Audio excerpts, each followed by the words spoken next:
자, 41절에 예수님께서 당신이 하늘에서 내려온 떡이다 라고 이야기를 하니까 유대인들이 뭐라고 수군거렸냐면 요셉의 아들 예수가 아니냐, 그 품으로 우리가 아는데 자기가 지금 어찌하여서 하늘에서 내려왔다 하느냐, 이렇게 이야기를 합니다. 왜 이런 말을 했을까요? 육적인 것만 보기 때문에. 맞아요. 이 사람들은 지금 예수님의 본질을 보려고 하지 않고 자신들 눈에 보여진 그 사실을 근거로 해서 예수님을 바라보고 있는 거예요. 그러니까 예수님이 아무리 오병이어 사건을 하고 뭐 풍랑을 걸어가고 어떤 일을 해도 이 사람들은 그냥 요셉의 아들 예수인 거예요. 거기서 벗어나지 못하는 거지. 사실 예수님은 본질을 봐야 되죠. 예수님 어떤 분이세요? 오병이어 사람을 고치고 또 귀신을 쫓아내고 또 죽은 자를 살릴 수 있고 또 오늘 본문이 보았던 그런 오병이어 사건도 일으킬 수 있고 그 모든 것들을 하실 수 있는 그런 분, 이걸 갖고 우리가 예수님 바라보기 시작하면 아, 내가 의탁하고 내 삶을 의지하고 나의 구원주가 되실 수 있고 이런 것들을 볼 수 있을 텐데 이 사람들 눈에는 보이지 않았다는 거예요. 단지 예수님의 그런 어떤 외형적인 모습들, 출신 배경들, 어떤 이런 것들에 사로잡혀서 그 예수님 판단하기 때문에 예수님의 말씀 자체를 이해하지 못하는 그런 결과를 가져오게 된 거죠. 자, 우리는 다르느냐? 우리가 다를까요? 마찬가지. 우리도 예수님을 믿을 때 그 사람들과 다르지 않은 모습으로 보고 있다는 거예요. 왜냐? 어떤 거에서 그러느냐? 우리가 여러분들이 체험한 예수님이 아니라 사실은 지식으로 알려진 전해져 내려온 예수님은 어떤 분이야? 예수님은 어떻게 행하셨어? 이런 어떤 지식들이 어려서부터 신앙생활 해놓으면 쌓여왔던 것들이 오늘날 내가 바라보는 예수님의 어떤 그런 모습을 제한하는 경우가 많이 있다는 거예요. 그러니까 내가 체험한 예수님이 계셔야 되는데 내가 체험한 게 아니라 외부에서 겪어진 예수님에 대한 어떤 어떻게 보면 간증거리, 그러한 것들이 어떤 나에게 그냥 어떻게 보면 그냥 전해져 있는 소울리스, 영혼이 없는 그런 지식 같은 거예요. 하나님은 전능하신 분이야. 알죠? 잘 알죠. 근데 결정적인 순간에 전능하심이 의심이 돼요. 내 작은 문제조차도 해결을 못 하시는 분. 그렇기 때문에 두려워하는 거죠. 내가 믿는 하나님이 전능하신 분인데 왜 육관일 갖고 우리가 고민을 해요? 우리가 하나님은 사랑의 하나님라고 말하면서 정작 내가 큰 죄를 짓고 하나님 앞에 설 수 없을 때 두려워 떨어서 하나님 피해요. 하나님은 내 모든 삶을 섭리하시고 계획하시는 분, 그러면서 내게 작은 고난이 일어나면 왜 그랬어요? 이렇게 묻는 게 우리란 말이에요. 이게 지식이라는 거예요. 이게 영혼이 없어요. 그냥 마치 이 사람들이 예수님이 출신 배경, 갈릴리 나사렛에 뭐 베들레헴에서 태어난 뭐 이런 것들만 보고서 예수님이 하늘에 나서 내려온 떡이다 그러니까 이해를 못하고 수군거렸잖아요. 그것과 우리가 무슨 차이가 있냐는 거죠. 우리가 정말 예수님의 경험과 그분이 허락하신 은혜 속에서 알게 된 그 예수님이 내 모든 그런 지식과 지각과 모든 것을 통해서 예수님을 인식을 하고 그 본질을 이해하고 그 안에서 내 신앙생활이 영위가 돼야 되는데 이게 너무 외부에서 들어오는 지식에 어떻게 보면 지식은 홍수지만 오히려 실체가 없는 신앙생활이 참 많이 있다. 우리나라 사람만큼 성경 공부 많이 하는 사람도 어딨어요. 정말 그래요? 그럼요. 우리는 뭐 제자반도 하죠, 뭐도 하죠, 뭐 새벽 예배 나오죠, 수요 예배 드리죠. 한국 목사들이 외국 목사들 제일 부러워하는 게 새벽 예배였고 수요 예배였고 주일날. 좀 줄여가셔도 됩니다. 누구를 위해서? 누구를 위해서? 저 자신을 위해서는 그렇게 못해요. 네. 저 자신을 위해서 그럴 수 없고 그런 마음이 있어요. 이 새벽 시간에 나와 있는 한두 명이라도 오늘 말씀을 듣고 위로를 얻는다면 새벽 예배를 할 이유가 되는 거고, 오늘 수요예배 나왔는데 뭐 딴 사람들은 다 졸았지만 한두 명이 그 말씀을 통해서 뭔가 깨달음을 얻으면 그게 의미가 있는 거기 때문에 뭐 그들이 편하게 신앙 목회생활 하는 거를 부럽다라고 하면 아예 목회를 하지 말았어야지. 네, 무슨 얘기가 더 얘기가 났어? 지식은 홍수지만 영혼. 네, 우리나라 사람만큼 말씀에 대해서 많이 알고 또 지식적으로 많이 하는 민족이 없어요. 그런데 뭐해? 그럼 뭐해? 결정적인 순간에 그 지식도 온데간데 없고 내가 그렇게 자부하던 신앙도 온데간데 없으면 무슨 의미가 있어요? 소용없다는 거죠. 더 나아가서 우리가 사람들에게 뭘 보여줄 거냐 이것도 좀 생각을 해볼 필요가 있어요. 사람들이 뭘로 판단해요? 출신 배경, 누구 집 딸, 누구 집 아들, 뭐 어느 교회 집사, 권사. 근데 그걸 갖고 우리가 판단돼서는 안 되죠. 우리의 모습을 통해서 우리의 본질이 무엇인지를 그들에게 보여줄 수 있어야 돼요. 그리스도인의 정체성, 그리스도인이라는 게 어떤 건지, 하나님 믿는다는 것이 어떤 것인지, 예수님을 믿는다는 게 어떤 건지 이런 것들 우리의 삶을 통해서 보여줘야죠. 예수님이 당신 누구인 것처럼 누구인지 보여준 것처럼 오병이어 사건을 통해서 풍랑을 지나가는 일들을 통해서 가르침을 통해서 수많은 일들을 통해서 당신 누군가를 계시해 주신 것처럼 우리 또한 우리가 누구인지를 사람들에게 보여줄 줄 알아야죠. 아멘.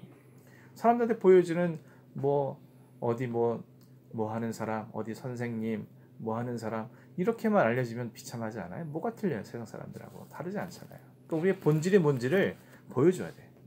사람들에게 알려진 정보가 아니라 정말 우리가 갖고 있는 정체성, 그리스도인이라는 어떤 그런 분명한 모습들이 그들에게 나타나야 하겠다. 그렇지 않으면 무슨 일을 당하느냐? 수군거림을 당하는 거예요. 수군거림을.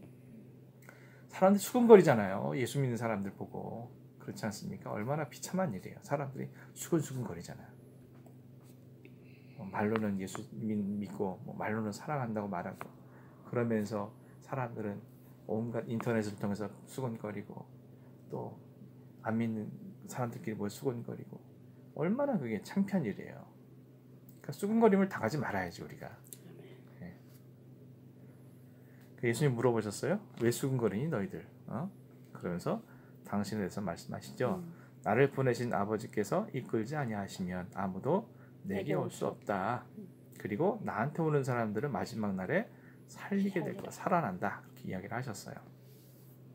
자, 여기서 우리가 생각해 볼 수 있는 것은 자, 우리가 이 자리에 오게 된 것은 하나님이 나를 이끄셨기 때문이다. 아멘. 전적인 하나님의 은혜다라는 아멘. 것을 고백하는 거죠. 내 열심이나 내 공로가 전혀 없다. 이게 불가항력적인 그런 어떤 하나님의 인도하심과 섭리하심 속에 내가 구원의 은혜를 누렸다, 은총을 누렸다. 그런 고백인 거죠. 뭐 아까 우리 권사님 그러신 것처럼 우리 지난 삶 속에 나를 구원하시기 위해서 얼마나 하나님이 많은 일들을 하셨는지 몰라요. 아멘. 그 출발점 어떻게 보면 홍 권사님이 제일 처음 어떻게 교회 나오게 됐어요? 어린 시절. 제주시 살다가 여기 애월에 초등학교 2학년 때 전학을 와서 네. 그래서 이제 워낙 작은 마을이다 보니까는 애들이 몇 안 돼서 눈에 띄었겠죠. 제가 시내 살았으면 하나님 못 만났을 수 있어요. 이렇게 큰 일꾼도 안 됐고. 저는 이제 그거부터가 진짜 하나님의 섭리인 것 같아요. 그죠? 네. 제주시에서 애월까지 보내시고 맞아요. 애월에서 또 교회까지 인도하시고 하나님의 셈이나 섭리가 없이는 그거 하나만 어긋나도 사실은 맞아. 오늘의 내가 있을 수가 없어. 타이밍도 기똥차. 그죠? 네. 자, 이 고백이 그냥 벽에서 멈추면 안 돼요. 오늘 나의 고백이 돼야 돼. 아멘. 내가 오늘 서 있는 상황 어떻게 될 거예요? 하나님이 더 나를 구원에 가깝게 하기 위해서 섭리하시는 그 한 축인 거예요, 오늘이.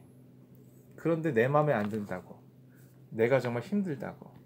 내가 사실은 과거에도 우리가 신앙생활 하게 된 데에는 많은 그런 어려움들이 근거가 되고 원인이 돼서 계기가 돼서 오늘의 내가 있게 된 건데 그러면서 오늘은 내가 힘들기 싫어요. 내가 지금 상황을 받아들이기 힘들어요. 이 상황을 나는 정말 그러면서 우리가 하나님에 대해서 그렇게 얘기한다면 하나님이 나를 더 좋은 자리를 이끄시기 위해 오늘을 두셨는데 그걸 부정하면 어떻게 해요? 그러면 우리의 내일이 없죠. 그러니까 우리는 그런 믿음을 갖고 살아야지 오늘 내게 처한 현실, 상황, 문제 그게 어떤 것이든지 간에 그 안에서 기뻐하고 감사할 수 있어요. 근데 이게 무너져 버리면 말로는 하나님 과거에 나를 섭리하셔서 오늘 나를 있게 하셨어 하면서 오늘을 부정해 버리면 오늘 나를 위해서 일하고 계실 하나님을 신뢰하지 않는다면 우리의 내일은 소망이 없는 거예요. 그래서 하나님이 이끌어 주셔서 이끈 사람만 나에게 올 수 있다. 예수님께로 올 수 있도록 역사하신 분이 그분이라면 앞으로도 그분께 내 삶을 의탁하는 게 당연한 일이겠죠. 그런 사람들이 마지막 날 어떻게 된다? 살아난다. 자, 마지막 날 내가 살기 위해서는 어떻게 된다? 오늘 나를 이끄시는 하나님의 손길을 의지하고 믿고 신뢰하고 따라간다. 아멘. 거기가 가시밭길이라 할지라도 협착한 길이라 할지라도 아멘. 어떤 길이라 할지라도 두려워하지 않고 주저하지 않고 염려하지 않고 내가 그 길을 향해서 내 발을 내디디리라. 이런 결단과 고백과 선포가 있어야죠. 우리 삶 속에. 그래야 마지막 날 우리가 살아나는 거예요. 자, 선지자의 글에 그런 말, 이사야 선지자 말을 인용을 했죠. 그대로 인용하진 않았지만 아버지께 듣고 배운 사람마다 내게로 온다. 이렇게 사도 요한이 증언을 하고 있습니다. 자, 듣고 배운 사람. 아버지께 듣고 배운 사람. 누가 들어요? 자녀. 자녀가 듣죠. 근데 듣는 종류가 많죠. 우리나라 말로 딱 듣다 한마디로 돼 있지만 언어로 보면 듣는 것도 종류가 많아요. 그냥 지금 소리 들리죠? 에어컨 돌아가는 소리? 우리가 들으려고 듣는 게 아니라 들리니까 듣는 거예요. 들려지는 거. 이거 의미가 없어. 왜냐 한 귀로 흘러가기 때문에. 우리가 10년 뒤에 그때 에어컨 소리가 지지직 하고 났지라고 기억 못 하거든요. 왜냐하면 들으려고 듣는 게 아니라 그냥 들리는 거기 때문에. 근데 여기서 듣는다라는 건 온 주의를 집중해서 온 모든 신경들을 집중해서 경청을 하는 거예요. 마치 우리 박지원 장로님이 기도하실 때 많이 사용하는 여종이 주모의 손을 바라보는 것 같이 정말 그 여종이요 주모의 손을 바라보는 게 그냥 의미가 아니에요. 옛날 노예는 주인의 손가락 하나로 살고 죽는 게 결정되는 시대였어요. 그러니까 이 사람의 시선은 항상 주모의 손짓 하나에 모든 게 다 달라지는 거야. 왜냐하면 그 손짓 하나로 자기는 죽을 수도 있거든. 그러니까 이 모든 신경과 모든 게 어디로 집중되어 있느냐? 주모에게 돼 있는 거예요. 여주인에게. 자, 우리가 하나님을 정말 하나님 말씀을 듣는다라는 것은 그냥 들리면 듣고 안 들리면 안 듣고가 아니라 모든 상황 속에서 하나님 말씀을 듣기 위해 온 주의를 집중하는 그런 자세를 요구한다는 거예요. 제가 자주 말씀드렸죠. 엘리야가 하나님 말씀 어디서 들었어요? 세미한 음성. 세미한 음성에서 들었어요. 세미한 음성. 하나님 막 시끄럽게 막 불 가운데 지진 가운데 보여주시지 않고 세미한 음성을 들으려면 어떻게 돼요? 얼마나 주의를 집중해야 되겠어요? 초집중. 완전 초집중해야 그 주님의 세미한 음성을 듣고 내가 너를 위해 바르게 무릎 꿇지 않은 7,000명을 예비해 두었다 라는 말씀을 들을 수 있는 거예요. 아버지께 듣는 사람들, 그런 믿음과 그런 자세를 갖고 하나님 말씀 듣는 사람들은 하나님 말씀이 뭘 가르치는지 볼 수 있죠. 예수 그리스도를 향해 있다는 걸 볼 수 있고 배운 사람들, 그 말씀을 통해 깨달음을 얻고 깨달음 삶으로 연결된 사람들, 그런 사람들은 예수님께로 갈 수 있다 오느니라 이렇게 말씀을 하고 있다는 거예요. 자, 우리의 모든 삶의 방향이 누구를 향해 있어야 돼요? 하나님 말씀 듣고 배운 사람들은 주님을 향해 있어요. 예수님을 향해 있어야 돼. 아멘. 삶의 목적도 방향도 결과도 주님이 되어야 된다. 예수님이 우리 인생의 관역이 되어야 돼요. 거기서 벗어나면 다 죄야. 거기에 정확하게 명중이 될 수 있도록 그렇게 우리가 힘써야 한다라고 사도 요한은 증언을 하고 있습니다. 또 46절에 아버지를 본 자가 있다는 것이 아니니라 오직 하나님에게서 온 자만 아버지를 보느니라. 아까 정반화 말씀드렸죠? 반 뭡니까? 지금 내가 하나님 못 보면 난 하나님으로부터 온 사람이 아니야. 아닙니다. 자, 여러분들 오늘 하나님 몇 번 봤어요? 몇 번 봤어요, 하나님?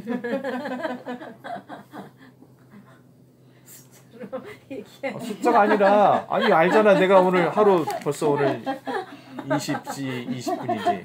20시간 20분 지내는 동안 제가 뭐 딴 날은 안 물어볼게요. 오늘만 20시간 20분 동안 하나님 몇 번 봤냐니까. 말씀 볼 때 봤으니까는 2번 봤어요.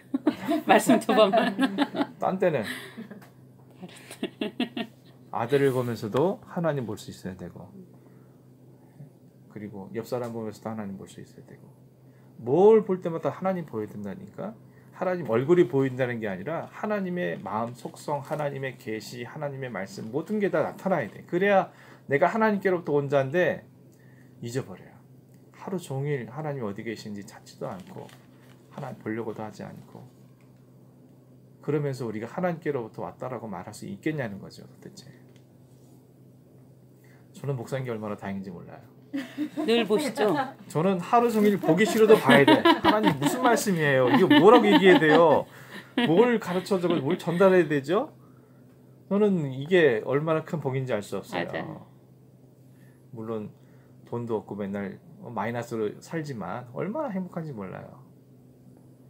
여러분도 마찬가지예요. 여러분들 뭐 그렇다고 저보다 돈 많이 벌어요? 그렇지 않잖아. 그럼 어차피 우리 인생 가는데 우리 생명을 자꾸 건져내야지.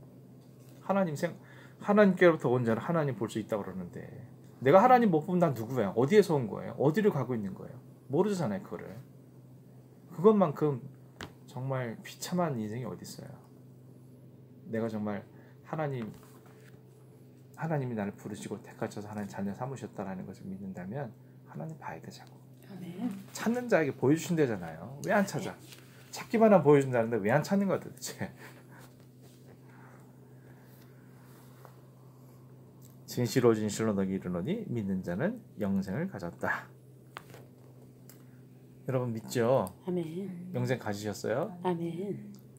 영생 가진 사람들의 삶의 자세는 어떠해야 돼요? 영생 가졌다며? 영생 가졌다며? 하나님의 일을 해야 돼요. 하나 일 뭐 해야죠, 당연히. 영원한 생명을 가졌어. 이미 영원한 것이 내 안에 있어. 근데 뭘 걱정을 해요? 맞아. 뭐 자식 걱정을 하고, 뭐 남편 걱정하고, 영생이 있다면서. 뭐 내 뭐 병 걸리는 거 뭘 걱정을 하고, 뭐 그래요. 그런 거 다 두려워할 거 두려워하고 염려할 거 염려하면서 난 영생 얻었어. 누가 그 말을 믿겠어요? 아무도 안 믿지. 그냥 말뿐인 영생, 말뿐인 구원, 말뿐인 믿음 의미 없어요. 아무리 내가 수천 번 수만 번을 이야기해도 그것이 나에게 실질적인 능력이 되고 힘이 되지 않으면 아무 소용 없어요. 뭐 아무리 우리가 입으로 영생 얻었다고 말만 하면 뭐해. 실질적인 삶은 영생 없는 자랑 똑같은데 그냥 거짓이죠. 자기 최면 거는 거야. 그는. 난 영생 받았다. 나는 구원 받았다. 난 천국을 소유했다. 하나님 자녀다. 아무리 내가 입으로 얘기를 해도 그게 내 삶의 실제가 아닌데 그건 그냥 자기 최면이에요. 자기 기만하는 거야. 그는. 무슨 의미가 있어요? 예수님 말씀하셨어요. 내가 곧 생명의 떡이니라. 생명의 떡이래요. 왜 예수님은 당신을 떡이라고 표현했을까요? 왜 하필이면 떡이에요? 가장 필요한 존재이기 때문에. 주식이니까. 주식이라는 생명의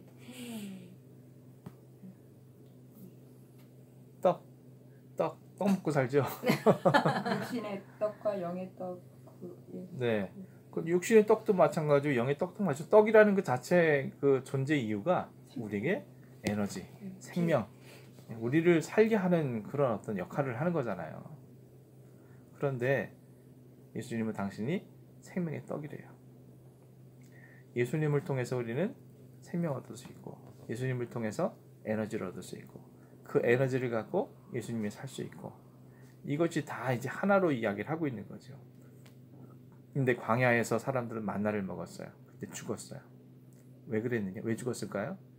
만나 먹은 사람들이 나중에 다 죽고 한 명도 다 가나안 땅에 못 들어갔잖아요. 1세대는. 왜 그랬어요?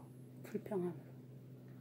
만나를 하나 주신 은혜는 먹고 살면서 하나님은 원망하고 불평하고 신뢰하지 않고 믿지 않고 불신앙하고 우상 숭배하고 그러니까 그들은 다 죽은 거예요. 만나를 먹어서도. 자, 우리가 생명의 떡이신 예수님을 먹었다. 그 살과 피를 내가 얻었다.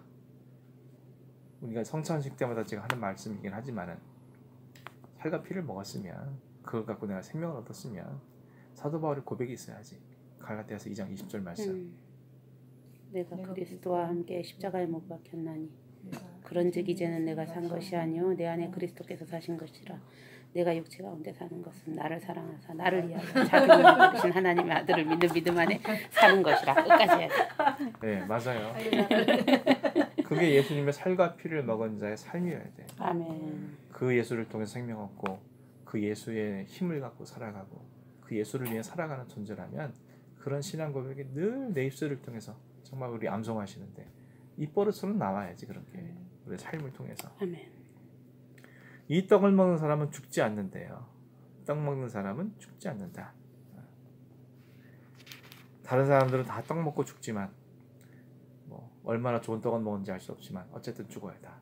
떡 먹는 사람은 죽어요. 그때 우리는 생명의 떡을 얻은 자니까 그 떡을 먹고 정말 우리 인생이 영원한 생명으로 승화되어지고 그를 통해서 정말 우리가 영생이라는 것이 어떤 것인가를 사람들에게 보여주는 그런 하나의 이정표 역할을 꼭 해야 된다. 이것이 오늘 이 말씀들이 우리에게 주시는 그런 교훈이 아닌가, 그렇게 우리는 생각해 볼 수 있죠. 자, 여기까지 하겠습니다.